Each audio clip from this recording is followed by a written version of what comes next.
আজকে এই পবিত্র স্টেজে অনেক বড় বড় মুফতিয়ানে কেরাম, মুকারির বোন, শোরায়ে দাম, সকল মেহমান চলে এসছেন। তাই বাবু স্পষ্ট বোঝা যাচ্ছে যে আমরা সংক্ষিপ্ত সময়ে নিজের বক্তব্য সমাপ্তি ঘটাবো। তবে আজকে কয়েকটি কথাবার্তা আপনাদেরকে বলে যাচ্ছি, একেবারে কথাগুলো দিলের মধ্যে রেখে দিয়ে ভুলে যায়েন না। ভাইরা বাপিরা আমার, দেখবেন যারা সুন্নি মুসলমান, যারা আহলে সুন্নাতুল জামাতের লোক, ওদের উপরে যদি কেউ উঙ্গলি উঠিয়া কথা বলে তো সহ্য করে নিবে। আর আকা মাওলার সামনে যদি কেউ উঙ্গলি উঠিয়ে কথা বলে, হারগিজ সুন্নি মুসলমান সহ্য করবে না। আমাকে আপনাকে যদি কেউ চোখ রাঙা করে দেখে, কড়া ভাষা বলে দেয়, হয়তো আপনি কিছুক্ষণের জন্য নিজকে কন্ট্রোল করে সহ্য করে নেবেন। আর আলে নবীর উপরে, আওলাদে রসুলের উপরে যদি কেউ উঙ্গলি উঠিয়ে চোখ রাঙা করে কথা বলে, তো বিশেষ করে আহলে সুন্নাতুল জামাত সহ্য করবে। কারণ আমরা পৃথিবীর বুকে চলাফেরা করছি, যত গুনাহ করছি আর যত ভুল পথে চলছি, চলতে চলতে হাঁটতে হাঁটতে ভুল, ভাষা বলতে বলতে ভুল, কেউ তো খামানে চুর, দৌলত আছে তো বগল চাইরা হাঁটছে, মনে হয়েছে জীবনে মরবেই না। ওকে বলে চলে গেছে হযরত আজরাইল যে দুনিয়ার রূহ নিব, তোর নিব না, তুই পয়সাওয়ালা 2-4 লাখ টাকা রাখিস, আমি যখন আসবো তো ঘুষ দিয়ে দিস, ঘুরে চলে যাবো। এরকম বিভিন্ন রকমের লোক আছে ওয়াজ্জাত, কিন্তু ভেবে দেখেছেন যে নবী মুস্তাফা রাহমাতাল লিল আলামিন আমাদের এমনই একটা মূল সম্পদ। বেরাদার, তাই আমি আয়াত শরীফ তিলাওয়াত করেছি পবিত্র কুরআন পাক হতে। ইন্না আরসালনাকা শাহিদান, আল্লাহ পাক বলছেন ইন্না নিশ্চয়, আরসালনাকা মাহবুব নবী তোমাকে পাঠালাম, শাহিদান গবাহ বানিয়ে, মুবাশশিরান উজ্জ্বল বানিয়ে, ওয়া নাসিরা এবং দ্বার ভয় শোনানে ওয়ালা। কে বললেন? স্বয়ং আল্লাহ। अब এখানে বাংলা ভাষাতে কথাটা বোঝার চেষ্টা করছি যে আল্লাহ তাআলা তো বলেই দিলেন নবী তোমাকে শাহিদ বানিয়ে পাঠালাম, গবাহ বানিয়ে পাঠালাম। কিছুক্ষণের জন্য সুলতান মৌলভী সাহেবের দিল বলছে যে আল্লাহ নিজের মেহবুবকে গবাহ বানিয়ে পাঠালেন, অর্থাৎ নবী মুস্তাফা গবাহি দিলেন, আকা মৌলা সাক্ষ্য প্রদান করবেন। তো দিল তো বলছে খোদা मैं तो बंगाल की सरजमी पर हूं, मुस्तफा जाने रहमत तो मदीना से क्या बात है। आज पूरी दुनिया में कायनात में बज़्म रसूल सजाया गया, पर नबी तो ये जो मदीना में है। तो आज बंगाल को किस तरह देख रहे हैं मुस्तफा, आज बिहार को किस तरह देख रहे हैं, आज पाकिस्तान को किस तरह देख रहे हैं। हजारों जगह में बज़्म रसूल सजाया है, प्रत्येक हजार हजार জায়গাতে নবী পাকের স্টেজ সাজানো আছে। উনি একজন মদিনা তৈয়বাতে আরাম করছেন। উনি যদি বাঙালির গবাহি দেন, আমরা মালদহ ডিস্ট্রিক্টের সরজমিন আছি, উনি কি আমাদের দেখতে পেয়েছেন? উনি কি আমাদের আওয়াজ শুনতে পেয়েছেন যে আমাদের গবাহি দিবে? আমার বাংলা ভাষা বুঝতে পারছেন? বুঝা যাচ্ছে? বেনাদার, আমি তো ভেবেছিলাম যে আমি একবার সব মৌলভী সাহেব উঠে চলে আলো, মুফতি সাহেবের পরে এসে হয়তো সবে এসে বসলো, যে সব তো ছেড়ে হয়ে গেল, তো আমি যাই। যে মুআজ্জাজ ভাইরা বাকিরা আমার, মুসলিম শরীফের হাদিস তো হযরতকে জিজ্ঞাসা করে নিলেন, আকা মওলা বলছেন যে সারা জগৎকে আল্লাহ আমার জন্য সিমটিয়ে জমা করে দেয়, যেমন আমার হাতের হাতেলি, যেমন আমার হাতের হাতেলি এক জায়গাতে বসে বসে আমি সারা জগৎকে দেখি। মুআজ্জাজ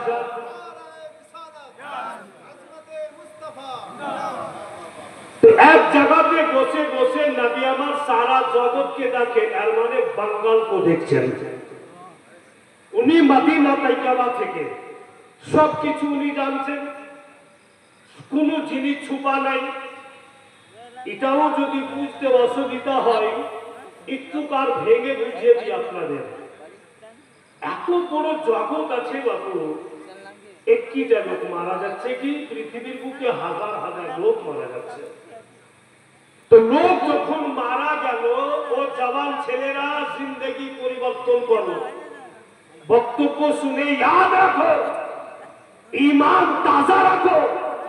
এই বক্তব্যগুলো যদি হৃদয় জুড়ে তুমি ইয়াদ রেখে নাও, তো সারা জীবন গদ্দার ওয়াহাবি নসবি লাখো ওয়ার করে নেই, তোমার ঈমান নষ্ট করতে পারবে। কিন্তু কথাগুলো ধৈর্য সহকারে শুনবে।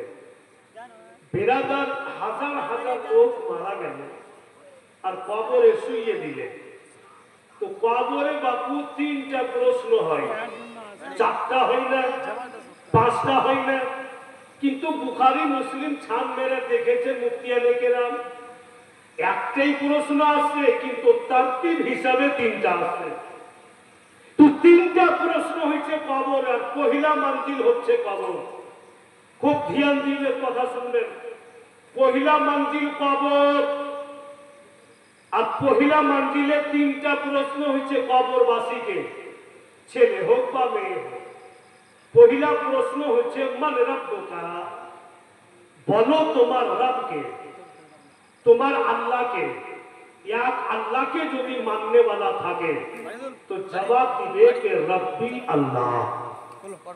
দ্বিতীয় প্রশ্ন করছে কবরবাসীকে, মা দীনুকা, তোমার ধর্ম কি। তো যদি ইসলামের কানুন মোতাবেক জিন্দগি বসর করে থাকে, ইসলামকে ফলো করে জীবন যাপন করে থাকে, তো জবাব দিবে কবরবাসী দিনুল ইসলাম, আমার ধর্ম হচ্ছে ইসলাম। দুইটা প্রশ্ন হ্যাঁ। আর দেখেন বাপুজি এখানে কত সুন্দর কথা।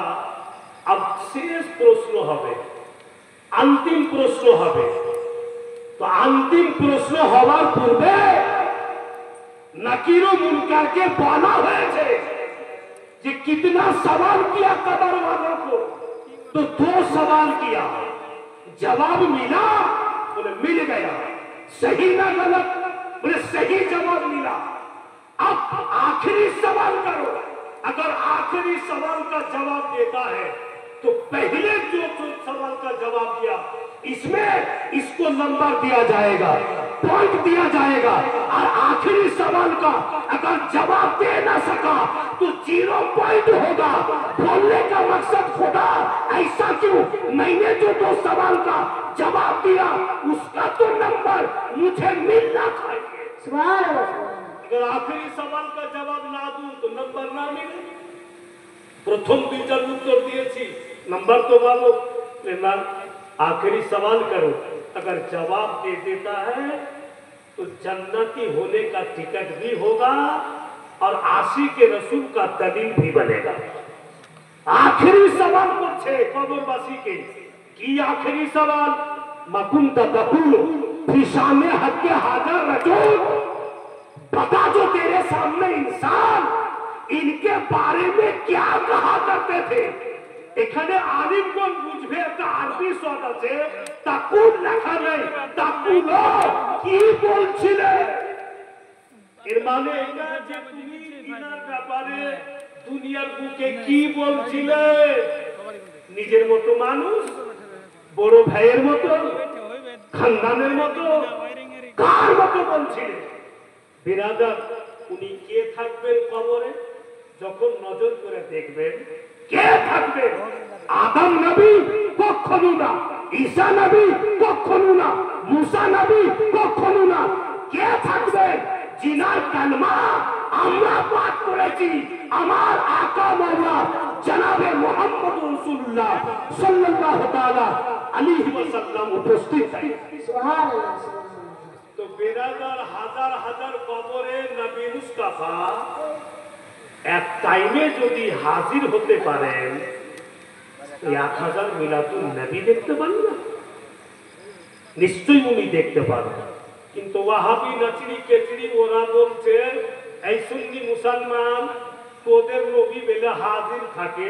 এটা কথা ঠিক বলেছে যে তোদের নবী আমাদেরই নবী, তোর ঘেজে নাই যে আমাদেরই থাকে।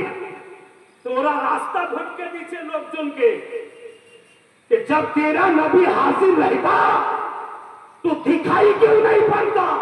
तो मेरे नबी को पूछो, आका मैं आपका दीवाना हूँ, मैं आपका आशिक हूँ, आका आप मेरा ईमान है, आप जब हाजिर रहते हैं तो दिखाई क्यों नहीं पड़ते? प्यारे मुस्तफा मुस्कुराते हुए अपने दीवानों को ऐलान कर दिया कि सुनो, जब तुम जिक्र नबी में बैठोगे, मिलादुल नबी में बैठोगे तो मैं तुमको दिखाई नहीं पड़ूंगा, नजर के सामने नहीं आऊंगा, इसलिए कि तुम्हारी आजमाइश की घड़ी है कि तुम मुझे बेटर देखे मान पाई। উনি বলবেন যে তোমার পরীক্ষা যে তুমি না দেখা চিনতে পারছো কিনা।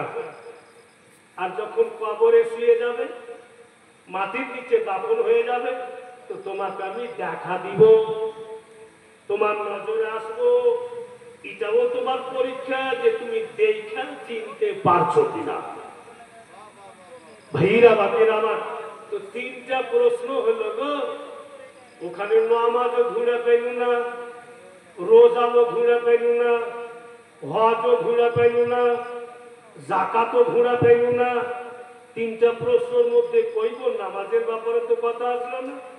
তো যারা নামাজ পড়ছে ওদের দিল বলবে কি করবো নামাজ পড়ে, কবরে তো নামাজের কথাই বলে না, তো সাজদা করে কি করলাম? হ্যাঁ, नमाज तो अमूल इबादत है, पर कब्र में नमाज के बारे में पूछा नहीं जाएगा, पहले मुस्तफा के बारे में पूछा जाएगा। प्रथमे रसूलुल्लाहর জন্য জিজ্ঞাসা হবে, এই জন্য যে প্রথম আপনার ঈমানের পরীক্ষা নিয়ে নেবে। নামাজের প্রশ্ন হবে বাপু কোথায়? তো হাসরে হবে, কিন্তু কবরে নবী পাককে চিনতে হবে। ভাইরা বাপেরা বন্ধু বোনেরা আমার, উর্দুতে 2টা কথা আছে, হযরত বন্ধু বলছে कि मारना और जिलाना खुदा के हाथ में है, रोज महशर में बचाना मेरे नबी के हाथ में है। मारबे खुदा, जिलाइबे खुदा, কিন্তু রোজে মাহশারে কে পার লাগাবেন? তো রাসূলুল্লাহ। কারণ কি পাওয়ার আল্লাহ নিজের নবীকে দিয়া রেখেছেন। আল্লাহ যদি নিজের মাহবুবকে পাওয়ার দিয়া রাখেন তো আমি আর আপনি ঝগড়া করে কি করব? পাওয়ার তো আল্লাহ দিয়েছেন। মারিনা और जिलाना खुदा के हाथ में है, रोज महशर में बचाना मेरे नबी के हाथ में है।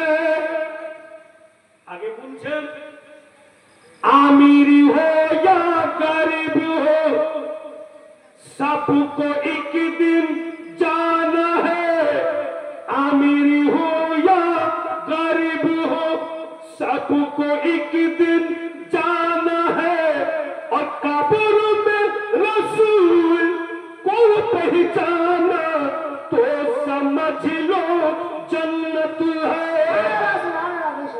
अमीर था गरीब था সবাই কবরে যাবে, আর যে কবরে রাসূলুল্লাহকে চিনতে পারবে নিশ্চয়ই ওই ব্যক্তি জান্নাতি হবে। তো আমাদের মতো কিসমতওয়ালা কে আছে? রাসূলুল্লাহ সাল্লাল্লাহু আলাইহি সাল্লাম যতটা আমাদের ভালোবাসেন, আমাদের জন্য যত কেঁদেছেন আকা মাওলা, এই জন্য উনি আমাদের খুবই খুবই ভালোবাসেন। সারা জীবন যদি নবী পাকের জিকির করি, এক কিঞ্চিত পরিমাণে ইহসানের বদলা আদায় হবে না। ভাইরা বাপেরা আমার, এখন পর্যন্ত ওনার জিন্দগি, ওনার জীবনের এমন এমন কথা যখন শুনছি বা কিতাবে পড়ছি, তো নিজেই আফসোস হচ্ছে যে আমরা তো কিছুই না। কত আমাদের ভালোবাসি ধিয়ান দেন, বাস একটু ঝালাক আপনাদের দিচ্ছি। আকা মৌলা নবী আর আলে নবী কত আমাদের চাহে, দয়া নবী মুস্তাফা নিজের দোনো নাতিকে নিয়ে আলাপ আলোচনা করছেন, কথাবার্তা বলছেন। ইতিমধ্যে বাবু সাইয়্যিদুল মালাইকা হযরতে জিবরাইল আমিন নবী মুস্তাফার কাছে চলে আসলেন। হযরতে জিবরাইল বলেন, ইয়া রাসূলুল্লাহ, ইয়া হাবিবাল্লাহ, আপনি আপনার দুই নাতির সঙ্গে কথাবার্তা বলছেন আকা, আমি কিছু সংবাদ দিতে আসলাম। নবী আমার বলছেন, কে বলো কি সংবাদ? বলে, ইয়া রাসূলুল্লাহ,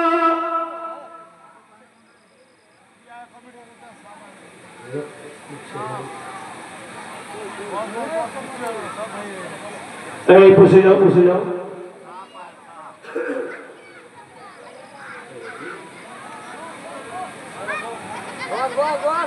এই বাবুরা, ছেলেরা, এই ছেলেরা, কমিটির যারা ছেলে আছে দেখো তো সাপটা পড়ে গেছে নাকি। না হলে মা বোনরা তো খুব শান্তভাবে তো বসেছিল। মায়েরা, বেটিরা, খালা, ফুপুরা, যদি কোনো অসুবিধা না হয় তো বসে যান। খুব ভালো জায়গাতে এসছেন, ভালো জায়গাতে বসছেন। বেটিরা, ধনীরা, নানেরা বসে যান। আচ্ছা,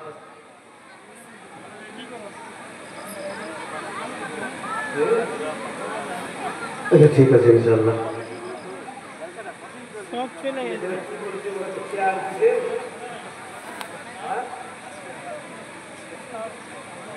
হ্যাঁ, ঠিকই তো। মা বোনেরা যারা সামনে বসে আছেন, চেয়ারে বসতে হবে না, ঠিক আছে, বসে থাকেন। আর যারা চেয়ারের জন্য হই হাল্লা করছে, কোমরে ব্যথা হয়ে যায়, আপনারা বসে থাকেন। বেটিরা শান্তভাবে বসুন, হই হাল্লা করবেন না, সুন্দর মাজমাটা নষ্ট করার চেষ্টা করিয়েন না। পুরা মাজমা দরুদ পাক পড়ুন, আল্লাহুম্মা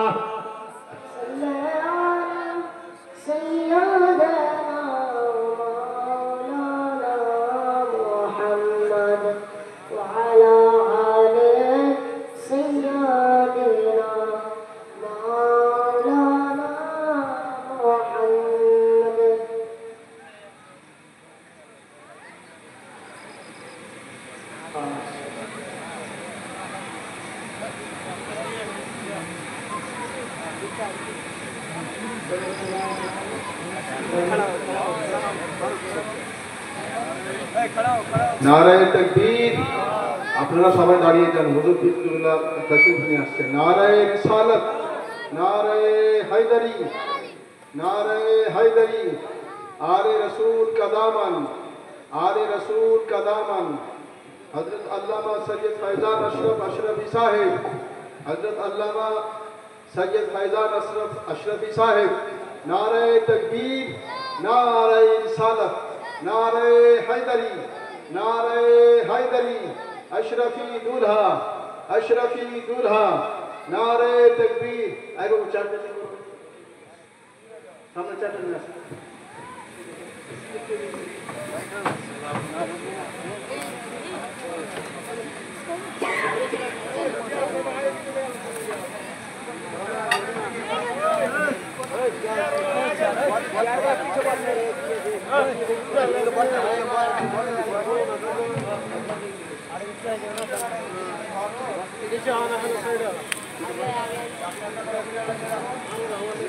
না না ঠিক আছে সরিয়ে নাই আমি বলছিলাম যে আপনারা দূরে না বসে একটু আগে আসা যাবে হযরত তো চলে আসলেন আর আলে রসুল আওলাদে রসুলের দিদার করা স্বভাবের কাম তাই আপনারা চেয়ার নিয়ে আগিয়ে চলে আসেন চেয়ার ছাড়া যদি আপনাদের অসুবিধা দাঁড়ায় তো কুরসি নিয়েই চলে আসেন যত কাছে এসে দেখবেন অত মন ভরবে ভালো লাগবে দূরে না থেকে পুরা মজমা দরুদ পাক পড়ুন আল্লাহুম্মা किसको लगाइए किसको मौलाना मुहम्मद व अला आले सय्यदना हाँ होगा ना बोर्ड उठा सल्लल्लाहु ताला अलैहि वसल्लम अब देखते পাচ্ছেন কালে রাসূল আওলাদে রাসূল জান্নাতের ফুল আমাদের সামনে আমরা দেখতে পাচ্ছি আল্লাহ পাক ইনাদের মধ্যে এমনই একটি সৌন্দর্য জিনিস দিয়েছে পার্শ্বে যখন বসছি ইনাদের শরীর থেকে যা খুশবু মানে বেরিয়ে আসছে মনে হচ্ছে যে সত্যি জান্নাতের ফুল এটি কোনো সন্দেহ নাই আর চেহারা যখনই দেখছি তো অটোমেটিক দিল বলছে রূপরং দেখি জালে রসুল ভাইরা বাপেরা আমার তবে যে কথাগুলো বলছিলাম ওই কথাগুলো ধৈর্য সহকারে শুনুন হযরতে জিবরাইল আমিন আকা মৌলা সাল্লাল্লাহু তাআলা আলাইহি ওয়াসাল্লাম কে বলেন ইয়া রাসূলুল্লাহ ইয়া হাবিবাল্লাহ এমন দিন আসবে হুজুর ইয়া রাসূলুল্লাহ এমন সময় আসবে আপনি জগতে থাকবেন না পর্দা করে যাবেন আপনার লাডলি বেটি খাতুনে জান্নাত হযরত মা ফাতেমা রাদিয়াল্লাহু তাআলা আনহা উনিও জগৎ থেকে পর্দা করবেন আপনার জামাই হযরত আলী শেরে খোদা রাদিয়াল্লাহু তাআলা আনহু উনিও জগৎ থেকে পর্দা করবেন আপনারা জগৎ থেকে পর্দা করে যাবেন ওই সময়তে হুজুর গো আপনার যে বড় নাতি ইমাম হাসান আলী মোকাম ইনি জহর পান করে শহীদ হবেন আর আপনার ছোট নাতি ইমাম হুসাইন আলী মোকাম ইনি মার্কাই কারবালাতে গলা কাটিয়ে শহীদ হবেন যখনই আকামুলা সংবাদ পেলেন নিজের দুই নাতিকে নিজের বুকে লাগিয়ে যেন আকা মৌলার দোনো চোখ দিয়ে পানি ঝরে হযরতে জিবরাইল আমিন বলেন ইয়া রাসূলুল্লাহ যেই মাটিতে যেই কারবালার সরজমিনে আপনার ছোট নাতি শহীদ হবে যদি হুজুর আপনি দেখতে চান তো ওই কারবালার মাটি আমি এনে দিব আকা মৌলা বললেন ঠিক আছে জিবরিল তাই করা হোক ওই কারবালা সরজমিনের মাটি এনে নবী পাককে দিলেন আকা মৌলা সাল্লাল্লাহু আলাইহি ওয়াসাল্লাম ওই মাটিকে সুঙ্গে দেখছেন তো যেন ইমাম হুসেন আলী মোকামের শরীরে ও কি বলে ওই মাটি থেকে ইমাম হুসেন আলী মোকামের শরীরের খুশবু পাওয়া যায় বন্ধুগণ আকা মৌলা নিজের দুই নাতিকে বুকে চেপিয়েছেন আর ওনার চোখ থেকে পানি ঝরছে ইতিমধ্যে যেন হযরত মা ফাতেমা রাদিয়াল্লাহু তাআলা আনহা পৌঁছে গেলেন বলেন আব্বা জান আজকে আমার দুই ছেলেকে বুকে লাগিয়ে কেন কাঁদেন আমি দেখেছি যদি আপনি কোন দুঃখে জর্জরিত থাকেন আমার দোনো লালকে পেয়ে যান আপনি তামাম দুঃখ ভুলে যান আপনি খুশিতে হাসেন এবং আমার দুই লালকে আদর করেন আজকে বলুন তো আব্বা জান